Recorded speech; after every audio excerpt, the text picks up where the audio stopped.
Chào các bạn thân mến, hiện tại thì KVNT đã có mặt địa chỉ là 238 Võ Thành Trang, quận Tân Bình. Mình quay địa chỉ thôi. Còn hôm nay thì mình sẽ chia sẻ lại cho chị và các bạn về loại bánh mì tại Sài Gòn. Ở đây có tên là bánh mì Cô Điệp.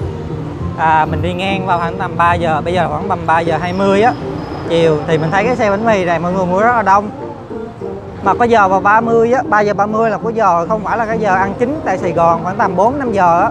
Nhưng mà quán này rất là đông thì hôm nay mình sẽ vào chia sẻ cho mọi người. Đường Võ Thành Trang, quận Tân Bình nha mọi người. Mình sẽ vào bên đây.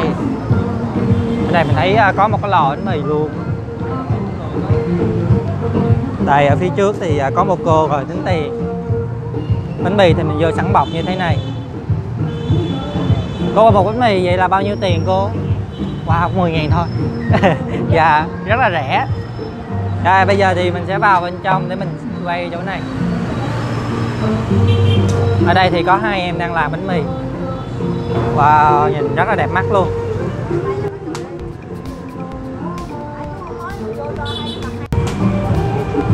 Mọi người, tại vì bên kia có một cái chỗ bán giày dép nên nhạc nó khá là ồn, mọi người thông cảm với. Ở đây thì mình thấy có hai em đang làm bánh mì. Tập trung chỉ làm bánh mì thôi. Bánh mì thịt chả, rất là nhiều loại. Chỉ có giá là 20.000, rất là rẻ luôn. Wow. Miếng dưa leo rất mỏng và dài nha. Có miếng ớt nữa.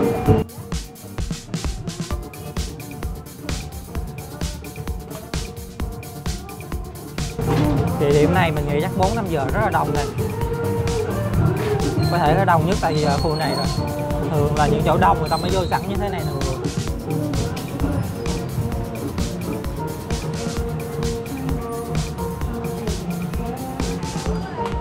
Hay quá.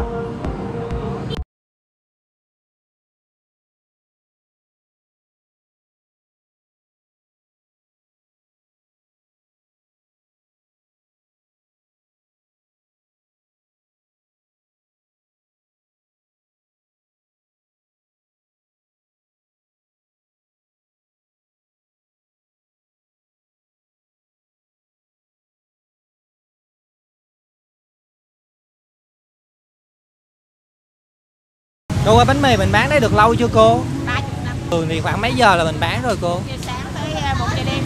Vào bán từ 1 giờ sáng tới 1 giờ đêm luôn. 4 giờ sáng. Dạ, 4 từ giờ 4 sáng tới 1 giờ đêm. Dạ, từ 4 giờ sáng tới 1 giờ đêm. Dạ. Rồi, cảm ơn cô rất là nhiều nha. Thường thì khoảng mấy giờ là mình đông nhất cô? Đông quá hả? Dạ.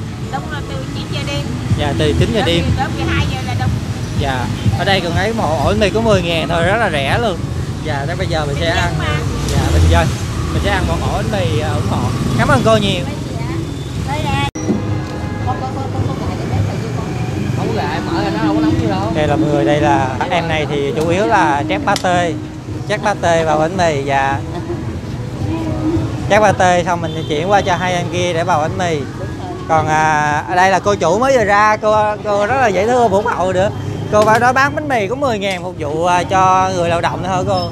Dạ. Thì cô mình bán đây 30 mấy năm rồi, là lần đầu tiên là giá là bao nhiêu cô? Đầu tiên giá có 2.000. Wow, có 2.000 thôi. Là hơn 30 năm là mình 30 năm mà nó cứ lên từ từ 1.000, 1.500, 2.000, dạ. già cho đến tới bây giờ luôn. Dạ. Khi nào mà cái mình theo cái nhiệm vụ nha, cái thịt nó lên là mình chút thôi. Dạ. Tết cô cũng vẫn bán 10.000. Tết mình chỉ có 10.000 thôi cô. Cũng không lên giá luôn. Mình không nghỉ Tết hả cô? Không ảnh hưởng Tết nha, Tết cô cũng bán vậy luôn. Dạ. Tại vì cô nghĩ rằng là mình phục vụ khách hàng quanh năm. Dạ. Mà có mấy ngày xuân mình muốn bán mình lên chỉ 1-2.000. Dạ. Thôi cái cứ thế mà làm. Dạ. Thật ra là Tết cũng như ngày thường là cô cũng lúc nào cũng vậy. Dạ. Và cô rất là tốt rồi, cảm ơn cô. Các anh chị và các bạn mình có đi đâu về dịp về Tết á, cũng sắp Tết rồi, thì mình ghé qua đây mình ủng hộ cô một cái ổ bánh mì chỉ có 10.000 thôi. Đúng rồi. Dạ rồi, cảm ơn cô. Cảm ơn con nha. Dạ. Cô rất là dễ thương nha, chỉ có 10.000 ổ. Đây là mình sẽ quay xa xa ra cho người xem về xe bánh mì ở đây. Ở người kia thì nó sát cái bên tiệm dài nó rất là ồn. Cô nói khoảng tầm 9 giờ tối thì xe bánh mì rất là đông luôn.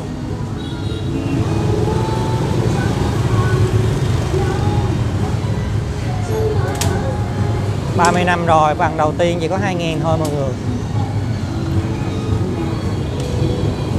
pate.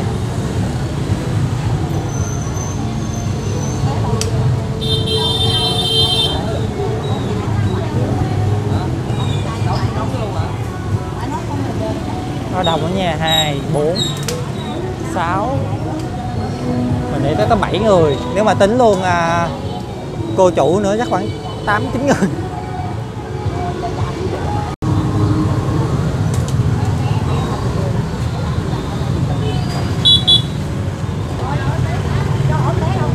Nó đông luôn mọi người, bây giờ chưa được 4 giờ thôi luôn á.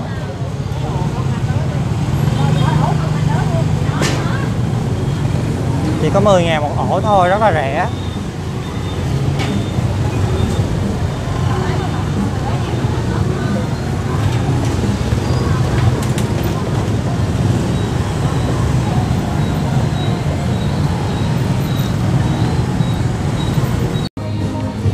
Mấy ổ vậy con? Ổ bơ đường.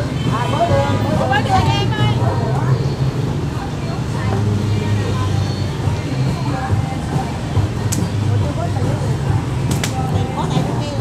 Ồ, mua rất là nhiều luôn.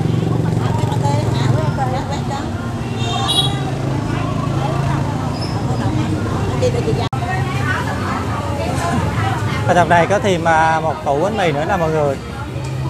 Đấy, vào sẵn như này rất là nhiều luôn nha. Ở đây thì có 3 loại thịt, nọng, chả và đây là thịt nguội.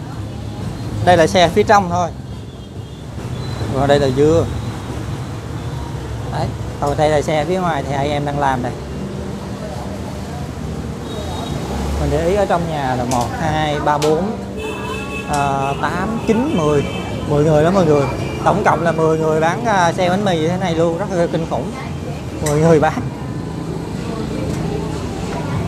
Thì chị bên kia là nhiệm vụ để cắt bánh mì ra. Và rất là nhiều khâu. Và chuyển qua và chuyển qua đây là có 2 người để vào trét pate của cô này và một cái em khá là trẻ trét pate. Ở trong thì có một chị gọt dưa nữa và gọt dưa bào ớt thì phía trong nữa. Còn để ý ở đây có chị em phụ nữ thôi. Nhưng mà không có nam hả cô? Không. Dạ. Nam chỉ có ông cậu là lấy tiền thôi. Dạ. Mình quay khoảng hơn 10 phút rồi thì mình mới phát hiện ra một điều là chỉ có chị em phụ nữ thôi mọi người. Thì cô chủ là cô lớn tuổi nhất ở trong đây. Chút như vậy trời. Bánh lò quá, bớt lên bánh lò. Cô bánh mì không bánh lò quá. Ở đây mình để ý người ta mua rất là nhiều.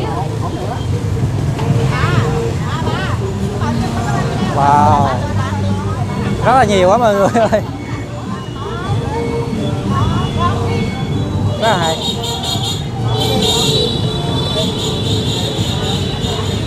Mình thật sự mình choáng ngợp với xe bánh mì ở đây, mình không biết quay thế nào cho nó hợp lý.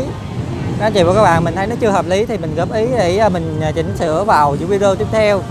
Thì khi mình đi thực tế thì nó sẽ khác với khi mình xem vào video. Mình sẽ được thấy được cái nhiều cái điểm khuyết của mình hơn so với khi mình đi quay.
Đây là các anh chị và các bạn, hiện tại thì mình đã mua được một ổ bánh mì ở đây giá là 10.000 thôi, nhưng mà rất là chất lượng. Thì mình có hỏi chị chủ ở đây á Có 3 cái thành phần chính ở trong đây, đó là thịt nguội là cái miếng đỏ đỏ nè, nọng là có món mỡ, và chả. Đó là thành phần chính và chủ yếu là có dưa, rau. 10.000, rất là chất lượng nha. Đấy, một ổ bánh mì thế này nè, mọi người bóp vô nó còn rất là giòn luôn. Này mọi người mua rất là đông luôn á. Đấy, thì bây giờ mình sẽ ăn thử coi như thế nào. Đây là mọi người, đây là bộ bánh mì. Ở bên ngoài thì có một cái tờ giấy bao lại và một cái bọc như thế này. Giá là 10.000. Bây giờ mình sẽ ăn thử cái nào.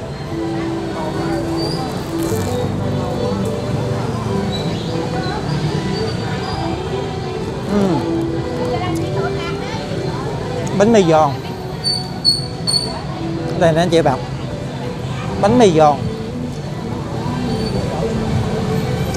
ngon, so với chất lượng 10.000 thì rất là tuyệt vời luôn.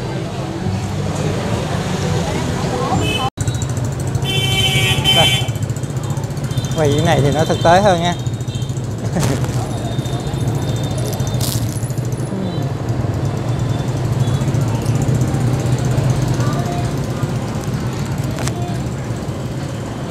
Pate béo lắm rồi.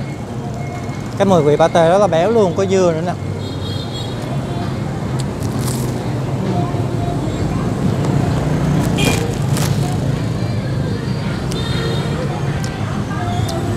Bánh mì nó giòn và hơi khô một tí, nhưng mà không sao. Chất lượng 10.000 tại như thế này rất là tuyệt vời rồi, không thể chê được mọi người. Tại quận Tân Bình cũng khá là đắt đỏ tại Sài Gòn á, ngon.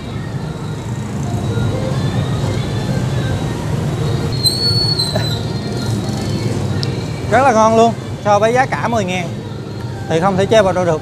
Các anh chị và các bạn, mình có đi ngang đoạn đường Nguyễn Thành Trang, Võ Thành Trang nha. Ở phía trước của mình đó là đường Võ Thành Trang và Phạm Bố Thứ nè, ngay ngã tư luôn. Thì mình quẹo qua đây khoảng 20 m thôi mình sẽ gặp. Còn bây giờ thì xin bye bye, hẹn gặp lại mọi người trong những video tiếp theo. Bye bye. Và đừng quên đăng ký, bấm vào cái chuông nha.